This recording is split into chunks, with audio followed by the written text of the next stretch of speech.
Señor les bendiga a todos en esta mañana. Bienvenidos a Crosspoint Español. Les damos una bienvenida especialmente si nos visita. Gracias por estar con nosotros.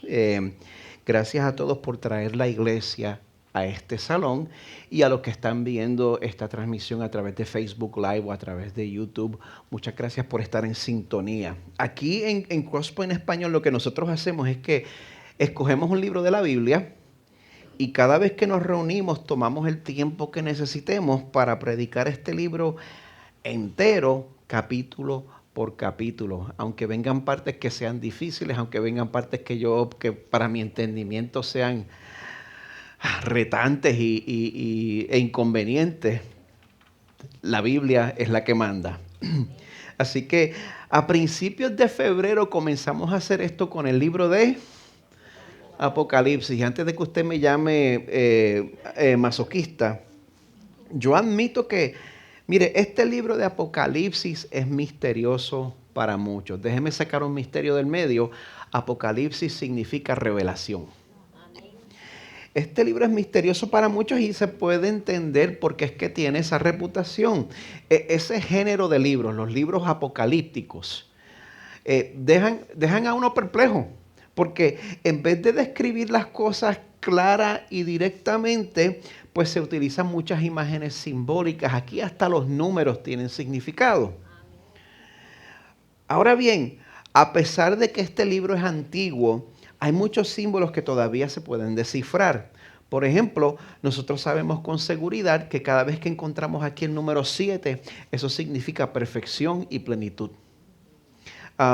Pero a medida que hemos ido estudiando este libro, nos hemos dado cuenta de que, por enigmático que pueda ser, porque se pone enigmático, porque se pone medio raro a veces, y por raro que se ponga, el propósito principal de este libro se puede entender claramente y nos beneficia a nosotros hoy en día.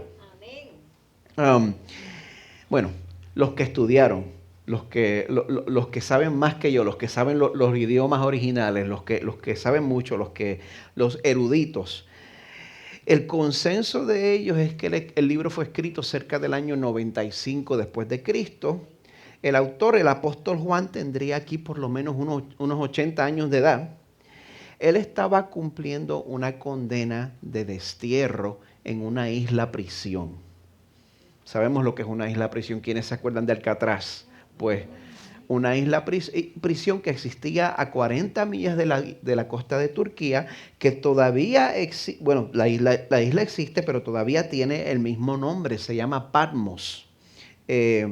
Pues Juan estaba cumpliendo una condena de destierro en esa isla porque el Imperio Romano estaba persiguiendo a los cristianos que se negaban a adorar al emperador. Pues en medio de esta condena, en el capítulo 1, nos dice que Juan estaba en el Espíritu en el día del Señor. En ese momento dice que se le aparece Jesús. Esto sucedió a fines del primer siglo. Si usted es cristiano como yo, usted cree que Jesús vivió, murió, te resucitó al tercer día, se apareció a testigos por 40 días y después ascendió al cielo. Todo esto alrededor del 33, 35 después de Cristo.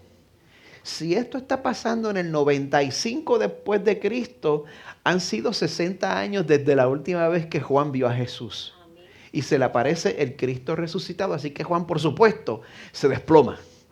Amén. Pues en ese momento, Jesús lo reincorpora, lo consuela y lo comisiona a escribir ese libro precisamente a 7 iglesias que se encontraban en la región de lo que se conocía como Asia Menor. Hoy en día esa es la región de Anatolia en Turquía. Mi hermana ha ido ahí, yo no he ido. ¿Tú fuiste a Anatolia? No, estabas en otra parte de Turquía. Pues yo creo que es lo mismo, Antalya. Sí, es lo mismo. Anatolia es en español. Pues, bueno, este libro tiene algo que es distintivo. Cuando nosotros leemos un libro, leemos los eventos en orden cronológico. Esto sucede primero, esto sucede después, lo otro sucede después. Los libros apocalípticos no son así. Aquí no estamos viendo un evento y después vemos el próximo evento que sucedió después del evento previo. No, este libro avanza a través de nuevas ventanas que se van abriendo en distintos puntos del tiempo. Eh, y, y lo que hace es que esas ventanas se abren y revelan, nos revelan realidades espirituales, pero no en orden cronológico. Están conmigo. Es domingo por la mañana, esto está difícil. Espíritu Santo, ayúdanos. Ahora, esta es nuestra semana número 12, ya, en el libro de Apocalipsis. Estamos a punto de entrar en el capítulo 7. Y este libro en verdad solo nos ha mostrado un evento. El evento son los días finales y el juicio final. Ese es el único evento que hemos visto a través de las cartas a las iglesias, a través de las visiones en el cielo. Todo eso es una descripción del mismo evento. Los días finales y el juicio final. Entonces lo que sucede es que te enseña los días finales, el juicio final, y después recapitula ese mismo evento desde otro punto de vista. Abre otra ventana. Es como, les dije, como en un juego de fútbol, sucede una jugada, se detiene la acción y empezamos a ver la misma jugada desde cámaras diferentes. La cámara que está a mitad de cancha, la cámara que está en el gol, la cámara del dron y todo eso. Pues, en este punto del libro, todavía vamos por el punto de vista de la cámara 2. Estamos en la cámara 2. ¿Les explico? ¿Quién se durmió? No. Quédense conmigo, vale la pena. La cámara 1 sucede de los capítulos básicamente del 1 al 3. En la cámara 1 vemos a Jesús dirigiéndose a las 7 iglesias, hablando con ellas directamente, para que tengan seguridad de que en estos tiempos finales Él está al tanto de la situación en sus iglesias. Se siente como si no fuera así a veces, ¿verdad? Porque este mundo está empeorando. Y uno se pregunta si estamos en las noticias de Él. Sí, absolutamente. Él de hecho está caminando entre sus iglesias. Pues entonces, la nueva ventana, la cámara 2 se abre del capítulo 4 en adelante. Pues ¿qué sucede? La cámara 2 sucede en la visión en el cielo del trono y del cordero y de los sellos. El trono, el cordero, los sellos. Si usted necesita saber de qué estoy hablando, busque nuestro canal de YouTube para ponerse al día. Pues sucede todo esto, entonces se supone que se desataran 7 sellos que son el juicio en la tierra. Sello 1, sello 2, sello 3, sello 4, sello 5, sello 6. Todo se detiene después del sello 6. Hay un intermedio y entonces es el sello 7. ¿Por qué hay un intermedio entre el sello 6 y 7? Bueno, el propósito de ese intermedio que vamos a ver hoy es comunicar al pueblo de Dios que en medio de todo el caos apocalíptico, Jesús no está confundido en ningún momento. Él conoce a los que son parte de su pueblo y es su deseo que nosotros celebremos esa seguridad irrevocable que Él nos ofrece. De eso se trata Apocalipsis 7. Busquen en sus Biblias Apocalipsis 7. Si usted como yo tiene la Nueva Biblia de las Américas, eso se encuentra en la página 1270. Bueno, hoy nos toca cubrir otro pasaje largo, así que una vez más lo voy a ir leyendo a la par con la predicación. Mientras buscan sus Biblias, si me lo permiten, les voy a hablar un poquito más de la perspectiva de la cámara 2. ¿Puedo hacerlo? No se me duermen. Bueno. La cámara 2 cubre mucho material. En los capítulos 4 y 6, como les dije, tenemos las visiones del trono, el cordero, el libro con los 7 sellos. Y pues esa sección entera, el propósito de esa sección es que Dios quiere que sepamos que Él tiene control de todas las cosas. Él tiene control de todo y que nos demos cuenta de que solo Jesús es digno de revelar el juicio de Dios e implementar el juicio de Dios. Es bien interesante, el que se sacrificó, se ofreció y murió por nosotros también es el que va a implementar el juicio en contra de sus enemigos. Es lo que vemos. Bueno, pues no sé, bueno, les dije, se están desatando los juicios. Al final del sello número 6, en vez de ir al séptimo, pues aquí es donde se detiene la acción y hay un intermedio, hay un interludio que vamos a estar cubriendo esta mañana, que se dedica a otro tema por separado. ¿Por qué Juan hace esa pausa? Que parece como que es un poquito al azar. ¿Por qué le da con detenerse? Gente, no es que Juan sea desorganizado. Es que el capítulo 7 está dedicado a responder una pregunta que encontramos al final del capítulo 6. Al final del capítulo 6 se hace una pregunta y se dedica el capítulo 7 a responder esa pregunta. Apocalipsis 6, 17. Se está desatando el sexto sello, el mundo se está viniendo abajo y los que están bajo ese juicio dicen en Apocalipsis 6, 17, ha llegado el gran día de la ira de ellos, el que está en el trono y el cordero. Ha llegado el gran día de la ira de ellos. ¿Y quién podrá sostenerse? El capítulo 7 responde esa pregunta. ¿Quién podrá sostenerse ante la ira del cordero? Pero bueno, antes de ver la respuesta que nos da el capítulo 7, pueden orar conmigo. Amén. Para que Dios me ayude a exponer este pasaje. Padre, que estás en los cielos, sentado en el trono de autoridad. Ayúdanos esta mañana a recordar que ese trono está ocupado, que ese trono no está vacío, que ese trono ni tan siquiera está reñido. Señor, te pedimos que cuando leamos tu palabra, en vez de hacerle caso a la narrativa escapista que tanto se enseña en cuanto a este libro, Señor, que nosotros recordemos la realidad de que, como tú dices en tu palabra, tu pueblo va a pasar por adversidad. Nosotros vamos a conocer sufrimiento. Pero te pedimos también, Señor, que cuando nos toque pasar por pruebas, que tu Espíritu nos recuerde las dos realidades que vemos en este pasaje. Señor, que número uno, que te pertenecemos a ti. Que te pertenecemos a ti, que somos tu propiedad, Señor. Y número dos, que tú personalmente nos vas a consolar de todo sufrimiento. Gracias, Señor. Qué privilegio tan grande, Señor. Pedimos que la visión de estas dos realidades, Señor, nos llene de valor y nos llene de ánimo y que nos llene de fe para obedecerte, amado Señor. Amado Salvador, Jesús, en cuyo nombre oramos. Amén. Bueno, ayer mientras preparaba el sermón, me acordé de un corito que me enseñaron en mi niñez.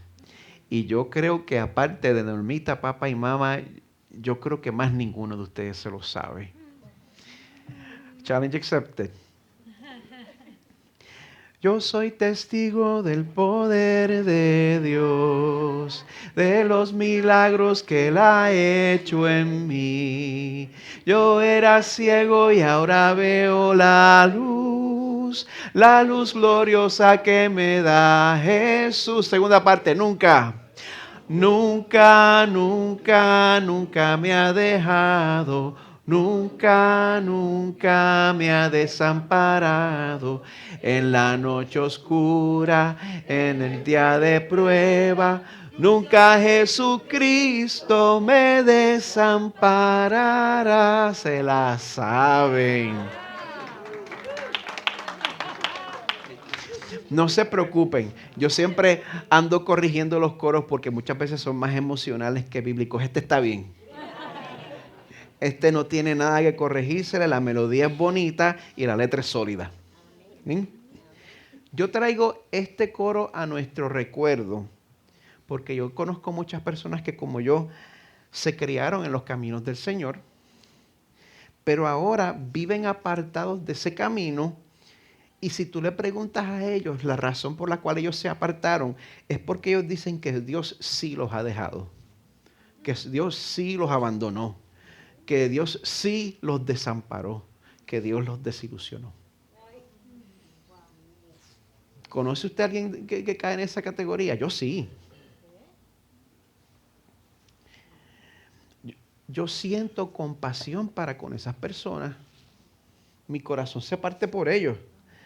Pero también encuentro una y otra vez que muchas de estas personas están desilusionadas con Dios por algún tipo de sufrimiento que tuvieron que pasar, del cual esperaban que Dios los sacara. El problema con esto es que esperar que Dios nos proteja de todo sufrimiento es esperar que Dios cumpla una promesa que Él nunca nos hizo. Esperar que Dios nos proteja de todo sufrimiento es esperar que Él cumpla una promesa que nunca nos hizo. No está en la Biblia. Si nosotros prestamos atención a lo que Dios nos dice a lo largo de las Escrituras, vamos a encontrar que la fe cristiana es una fe realista, no es un cuento para niños, es una fe que tiene sus pies puestos en la tierra. Porque la fe cristiana admite que no solo vamos a experimentar adversidad, sino que Dios usa precisamente la adversidad para formar en nosotros la imagen de su Hijo.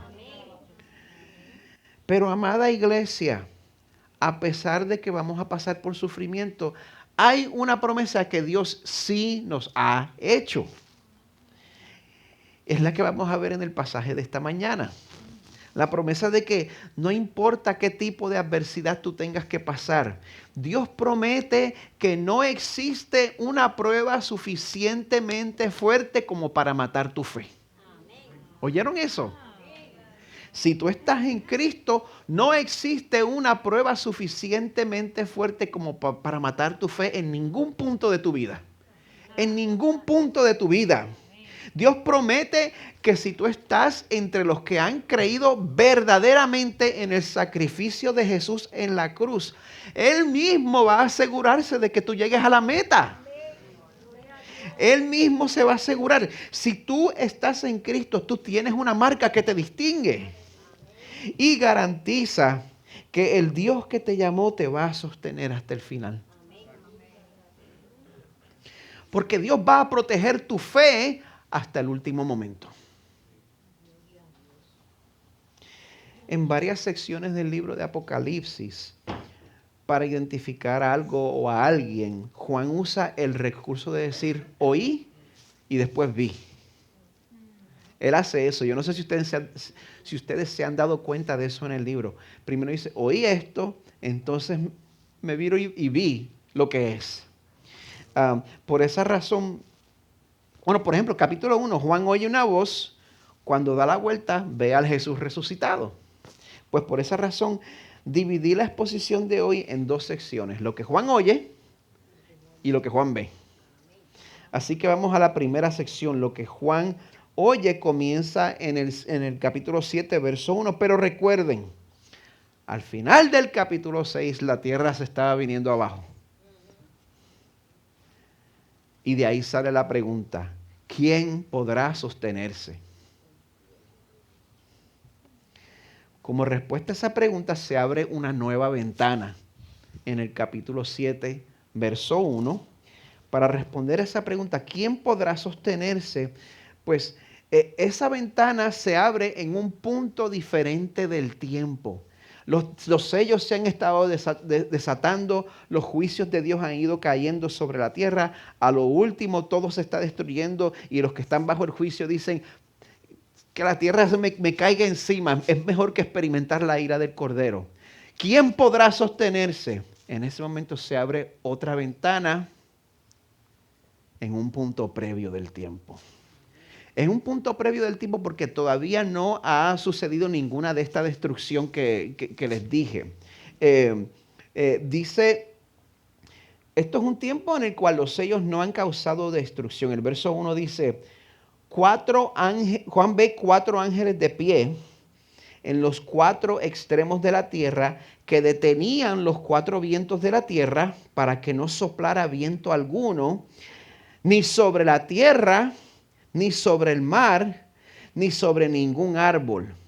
También vi, verso 2, a otro ángel que subía de donde sale el sol y que tenía el sello del Dios vivo.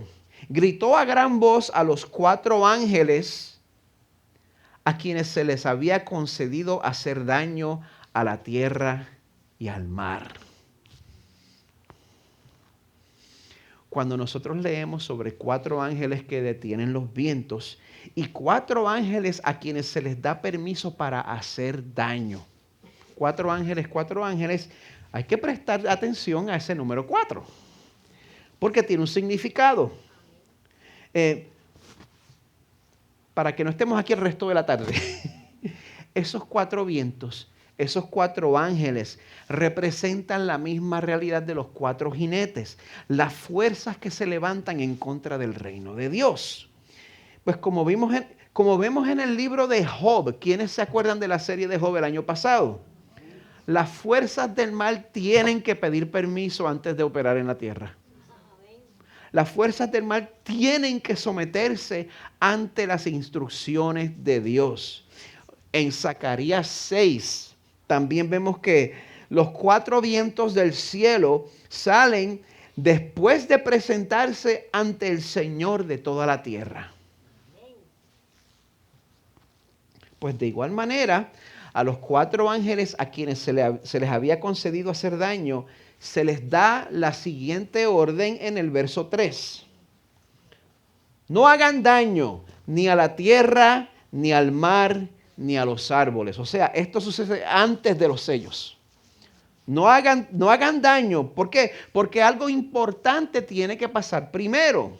¿Qué es lo que tiene que pasar antes que los juicios de Dios caigan sobre la tierra? ¿Qué tiene que suceder? Verso 3, los ángeles de destrucción no pueden hacer absolutamente nada hasta que hayamos puesto un sello en la frente a los siervos de nuestro Dios.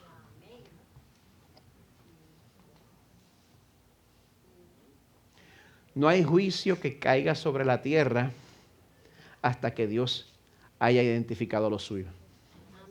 ¿Me siguen? ¿Me siguen? Amada iglesia, ¿quién podrá mantenerse en pie? ¿Quién puede permanecer fiel a través de la crisis, a través de la tribulación? ¿Quién va a permanecer firme cuando aumente el costo de seguir a Jesús? ¿Quién va a soportar el sufrimiento cuando los reinos de esta tierra se encuentren cara a cara con el reino de Dios? ¿Quién lo va a poder aguantar? ¿Quién va a llegar hasta la meta? Amada iglesia, los que tengan en su frente el sello del Dios viviente. Esos son los que llegan al final. Pues este es el momento donde Juan oye, dice el verso 4, oí el número de los que fueron sellados. O sea, el número de los que van a permanecer fieles durante los tiempos difíciles. Pues continuando en el verso 4, ese número es, voy a resumir, 144,000 sellados de todas las tribus de los israelitas. De la tribu, escuche, de Judá, de Rubén, de Gad, de Aser, de Neftalí, de Manasés, de Simeón, de Leví, de Isaacar, de Zabulón, de José y de Benjamín. De cada una de esas 12 tribus, 12,000 personas.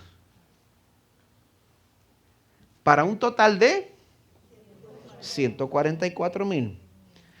Bueno, hasta ahora los números en el libro de Apocalipsis han simbolizado algo en específico, ¿verdad? Sigue siendo así. Esta no es la excepción. Digo eso porque diferentes grupos han interpretado este número de manera diferente. En eso es que se ha ido gran parte de mi preparación, ver cómo otras personas No te rías, David. Estoy amanecido aquí. Ver cómo otras personas interpretan el número de los 144,000. Por ejemplo, los testigos de Jehová, que no son considerados como una denominación dentro del cristianismo, se considera una secta. Ellos sostenían que el número de 144,000 se refería al número literal de los que eran pueblo de Dios. Básicamente desde los tiempos de Jesús hasta el 1935. Pero cuando el número de los testigos de Jehová sobrepasa los 144,000, tuvieron que cambiar su postura a decir que el número se refiere a una clase exclusiva que va a reinar desde el cielo, mientras que el resto va a reinar en la tierra. Esa es la postura de los testigos de Jehová, una interpretación que nunca fue parte de la historia de la iglesia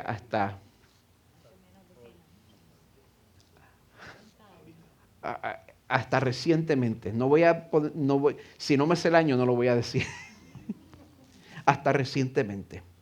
Ahora, la otra interpretación que es grandemente aceptada dentro de la iglesia protestante es que estos 144,000 son literalmente israelíes que se convierten al cristianismo porque son parte de las 12 tribus. Ahora, si nos fijamos en la lista de las tribus, eso nos trae problemas. Yo no sé si usted se ha dado cuenta de eso. Se supone que si usted se fija en la lista de las tribus, esto no... El judío es meticuloso con su genealogía. Y lo primero que... Israel es dividido en ¿cuántas tribus? 12, ¿verdad? Esas tribus representan el nombre de cada uno de los 12 hijos de Jacob. Hijos de Jacob. Pues siempre que en la Biblia se habla de las 12 tribus, se comienza con el hijo mayor. ¿Quién sabe cuál es el hijo mayor de Jacob? Rubén. Empezamos aquí con Rubén.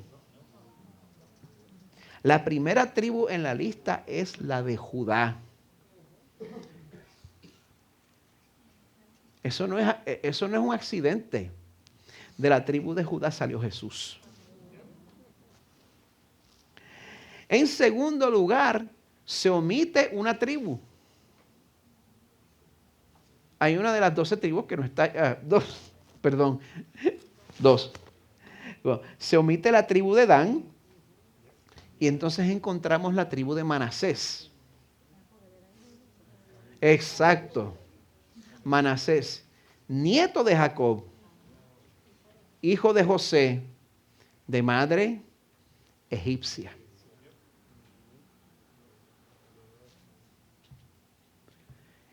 Primera vez que nosotros vemos en las tribus un elemento multiétnico. Esto no era parte de cómo eran las cosas antes. Estas alteraciones serían imposibles de ignorar para cualquier judío que conozca su tradición.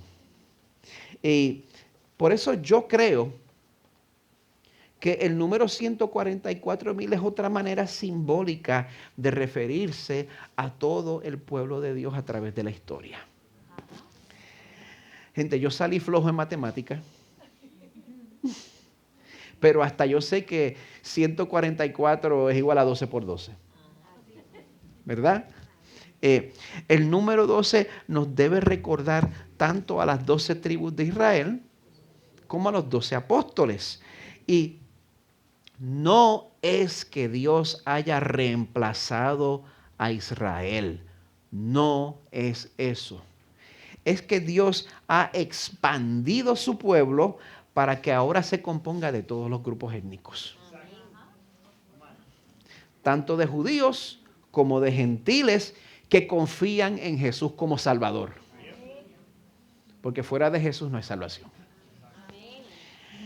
Pablo nos dice en Romanos 2, miren, la Biblia nos dice esto, que el Señor expande la definición de lo que es el Israel de Él, para incluir gente de todos los pueblos. Pablo dice en Romanos 2 que el verdadero judío es cualquiera, judío o gentil, que cree en Jesús. En Filipenses 3, Pablo llama a la iglesia la verdadera circuncisión.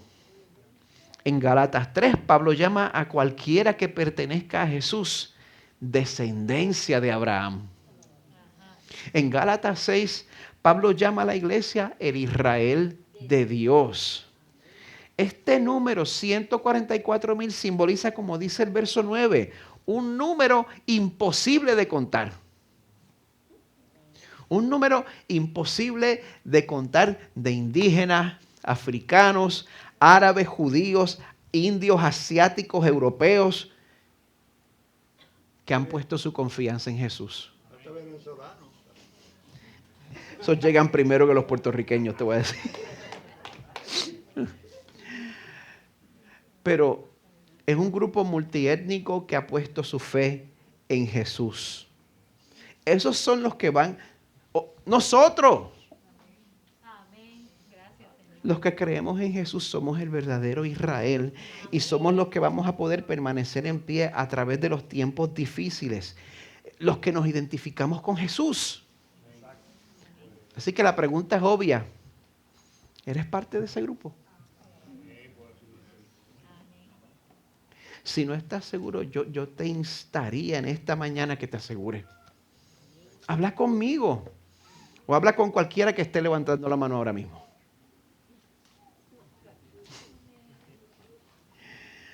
Juan oye el número de los que fueron sellados para ser preservados a través de los tiempos difíciles. Él oye y ahora el texto pasa a decirnos lo que Juan ve, que por supuesto es lo mismo que había oído. Voy a pasar menos tiempo aquí, se los prometo. Dice el verso 9, después de esto, después de oír el número total de los sellados, miré y vi una gran multitud que nadie podía contar. Se los dije, de todas las naciones, tribus, pueblos y lenguas, de pie delante del trono y delante del Cordero, vestidos con vestiduras blancas y con palmas en las manos. Una multitud agradecida por haber sido rescatada. El verso 10 dice que clamaban a gran voz: la salvación pertenece a nuestro Dios que está sentado en el trono y al Cordero.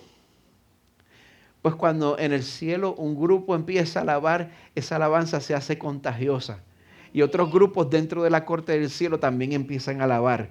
Dice el verso 11 que todos los ángeles estaban de pie alrededor del trono y alrededor de los ancianos y de los 4 seres vivientes.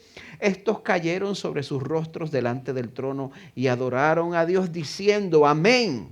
La bendición, la gloria, la sabiduría, la acción de gracias, el honor, el poder y la fortaleza sean a nuestro Dios por los siglos de los siglos. Amén. Hay 2 motivos por los cuales esta multitud alaba al Señor. 2 motivos principales. Número 1, por supuesto se los dije, son rescatados. Somos sellados. Y número 2, porque recibir este sello nos da un poder especial. ¿Sabe qué poder es ese? El poder para perseverar. El poder para permanecer fieles. Leemos en el verso 13. Uno de los ancianos habló diciéndome, alguien en la corte celestial le habla a Juan, le dice: estos que están vestidos con vestiduras blancas, ¿quiénes son y de dónde han venido? Pues Juan se da cuenta de que es una pregunta retórica. Él responde en el verso 14: Señor mío, usted lo sabe, mejor que lo digas tú que yo. Preste atención a esta respuesta. Él me dijo: estos, los sellados que son el Israel de Dios, nosotros, son los que vienen de la gran tribulación. Yo quiero hacer énfasis aquí porque se nos ha enseñado que la gran tribulación es un tiempo específico en la historia que supuestamente no es para la iglesia. Pero en Apocalipsis hemos visto que gran tribulación, literalmente en griego, megatlipsis, eso significa un tiempo de literalmente gran presión. Y eso es básicamente la iglesia, la historia de la iglesia en la tierra. ¿Por qué? ¿Por qué? Porque hay dos placas tectónicas que están empujando una contra la otra y resulta en un terremoto. Llega el reino de Dios y el reino del hombre pelea hasta lo último. Eso es un periodo de presión. Es cuando el reino de Dios choca con el reino de este mundo. Eso es lo que sucede cuando todos sus amigos hacen trampa a la hora de hacer los impuestos. Y entonces ve que usted como creyente, usted prefiere cobrar menos a mentir en su declaración. ¿Qué sucede? Eso crea tensión, eso crea incomodidad, eso crea que entonces a la hora de las fiestas dicen, no, este tipo es medio religioso, a este no lo incluya. Cuando el reino de Dios se revela, encuentra el reino del mundo, hay tensión. Hay tensión. Y esa tensión resulta muchas veces en rechazo para nosotros. Pero aunque le rechacen, como usted es sellado, usted prefiere obedecer a su Salvador. ¿Verdad que sí? Nosotros vivimos de esa manera porque la palabra de Dios nos exhorta. Primera de Pedro 1 dice, pongan su esperanza completamente en la gracia que se les traerá en la revelación de Jesucristo.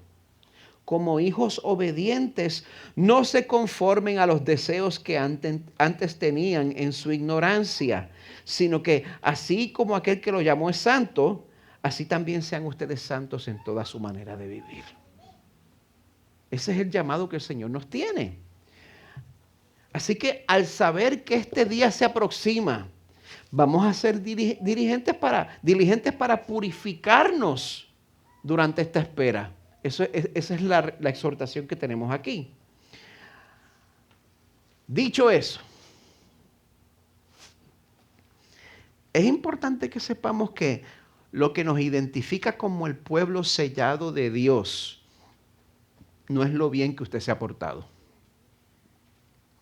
Eso no es lo que lo identifica a usted como el pueblo sellado de Dios. Esta multitud está vestida con ropas blancas, porque como dice el resto del verso 14, ellos han lavado sus vestiduras y las han emblanquecido en la sangre del Cordero. Mis obras no me justifican. Lo único que me justifica es el sacrificio de Jesús en lugar mío, llevando todos mis pecados y viviendo una vida perfecta, la cual me es acreditada a mí, sin yo haberla vivido. Esa es la razón por la cual nosotros observamos el sacramento de la comunión todos los domingos, porque yo quiero forzarle a usted a que piense en esto. Yo quiero obligarlo a usted, quiero ponerlo en peligro de muerte, porque el que participa indignamente, el Señor se reserva el derecho de disciplinar.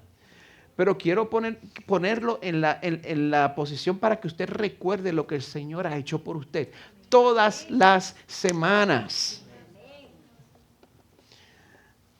Porque mire, a través de nuestras acciones, de nuestras palabras y de nuestros pensamientos, si usted es como yo, a través de todas esas cosas, nosotros desobedecemos a Dios, ¿verdad? ¿O soy yo nada más? Me están mirando con una cara de santo. Yo creo que soy yo nada más. Bueno, por eso, amada iglesia, cada semana que nosotros nos reunimos, nosotros recordamos, como les dije, que Jesús vivió la vida que se supone que nosotros vivamos. Y que también Él se ofreció voluntariamente en la cruz para sufrir el castigo que todos merecemos pagar por nuestros muchos pecados. Y en esta mañana, una vez más, Dios extiende esa oferta para que nosotros confesemos y para que pongamos nuestros pecados sobre ese Cordero perfecto que fue sacrificado en nuestro lugar. No pierdas esa oportunidad.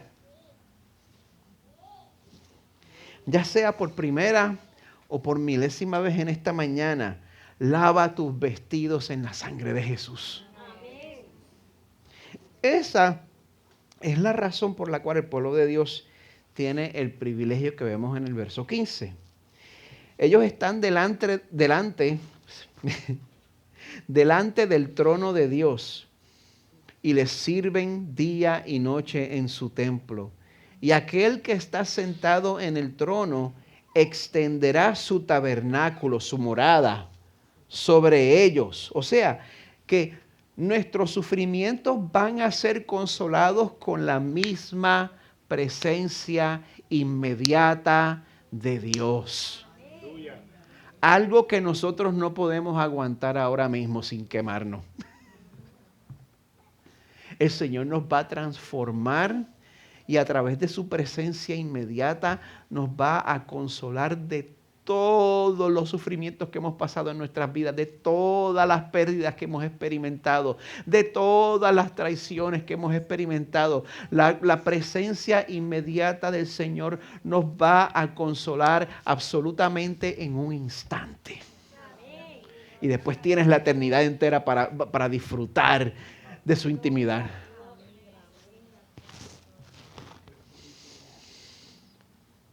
Mire esto, verso 16. Ya no tendrán hambre ni sed, ni el sol les hará daño, ni ningún calor abrasador. Pues el Cordero que está en medio del trono los pastoreará y los guiará a manantiales de aguas de vida. Y Dios enjugará toda lágrima de sus ojos.